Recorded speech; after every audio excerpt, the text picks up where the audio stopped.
ये कहानी मुंबई की बड़े सिटी हॉस्पिटल में हुई घटना पर आधारित है। जानवी कार में बैठी पिछली सीट पर अपनी माँ को टेंशन में देखकर बोली, ओहो मम्मी, आप टेंशन में क्यों हैं?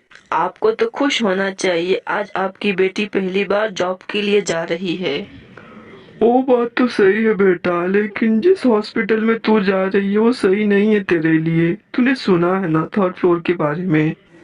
क्या माँ, आप भी? ऐसा कुछ नहीं होता है।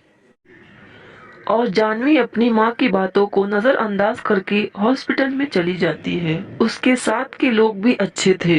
उसका पहला दिन बहुत अच्छे से कट रहा था। फिर जानवी ने उसके साथ के एक नर्स से उस थर्ड फ्लोर के बारे में पूछा। उसने बताया, देखो ये बात मैं तुम्हें बता रही हूँ, लेकिन किसी को मत कहना कि मैंने ये बात तुम्हें बताई है।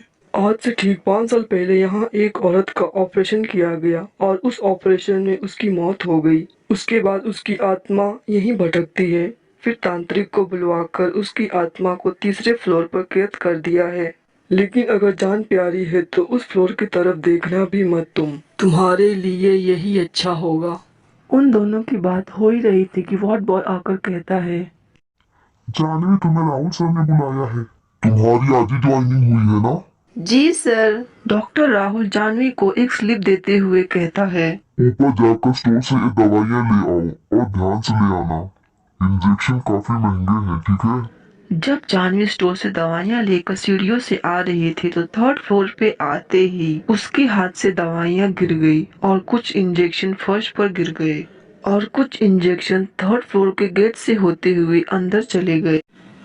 उफ, ये क्या कर दिया मैंने? पहले दिन ही गड़बड़ कर दी। सर ने कहा था इंजेक्शन बहुत महंगे हैं, ध्यान से रखना। अब सर से क्या बताऊंगी? अगर सर गुस्से में आकर जॉब से निकाल दिया तो? नहीं नहीं नहीं, मुझे जॉब से हाथ नहीं धोना है, इंजेक्शन तो लाना ही होगा। और ये सोच जानवी गेट के डोर ओपन कर देती है और अंदर जाते ही इंजेक्शन इकट्ठा करना शुरू कर देती है। तभी डरावनी आवाज के साथ दरवाजा बंद हो जाता है और पूरे फ्लोर पर बहुत अंधेरा छा जाता है। जानवी हड़बड़ाते हुए फ्लोर लाइट का स्विच ऑन करती है और एक छोटा सा बल्ब जलता है और तभी पूरे फ्लोर में औरत की चीखने की आवाज जोर जोर से गूंजने लगती है।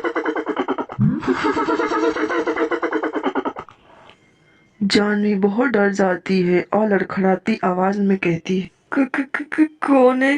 कौन है? देखो, देखो मैं जा रही हूँ। मैं दवाई लेने आई थी, मैं चली जाऊंगी। देखो मैं जा रही हूँ।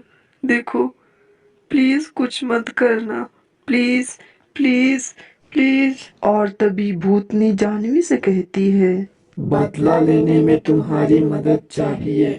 प्लीज प्लीज मुझे जाने दो। प्लीज मुझे जाने दो। जानवी दरवाजे की तरफ भागी और तभी चमकता हुआ बल्ब भी बंद हो गया और पूरा अंधेरा हो गया। अचानक भूतनी का खून सलतपत चेहरा जानवी के सामने आ जाता है और जानवी डरकर जोर से चीखती है। हाँ हाँ हाँ हाँ, ठीक है, मैं मदद करूंगी तुम्हारा। बोलो क्या करना होगा। आज से ठीक 5 साल पहले मैं एक बार यहाँ अपनी बेटी का इलाज करवाने आई थी। तो राहुल ने कहा ये तो ऑपरेशन करना होगा। फिर कहता है उसकी ऑपरेशन में मौत हो गई। जब मैंने चुपके से डॉक्टर की बात सुनी तो पता चला कि मेरा बेटा मरा ही नहीं था। उसे मार के उसके सारे अंग निकाल लिए और फिर जब मैंने इसका विरोध किया तो सबको बता देने को कहा तो उन्होंने मुझे भी मार दिया और सबको ये बता दिया कि मेरी ऑपरेशन में मौत हो गई। और राहुल अभी भी ऐसा करता है, वो अच्छा इंसान नहीं है। मैं चाहती हूँ उसको सजा दिलाने में तुम मेरी मदद करो। जो तुम कह रही हो अगर वो सच है तो मैं तुम्हारी हर हाल में मदद करूंगी। और फिर एक दिन जानवी अपने दोस्त को पेशेंट बना के राहुल के पास भेज देती है और राहुल उसे ऑपरेशन करवाने को कहता है। अगले दिन राहुल ऑपरेशन शुरू करने वाला ही था कि पुलिस ने आकर राहुल को रंगे हाथ पकड़ लिया और लंबी सजा के लिए जेल में डाल दिया। राहुल को जेल में देख भूतनी ने जानवी को धन्यवाद किया और धुआं बन आसमान में उड़ गई। उसके बाद तीसरे फ्लोर को फिर से खोल दिया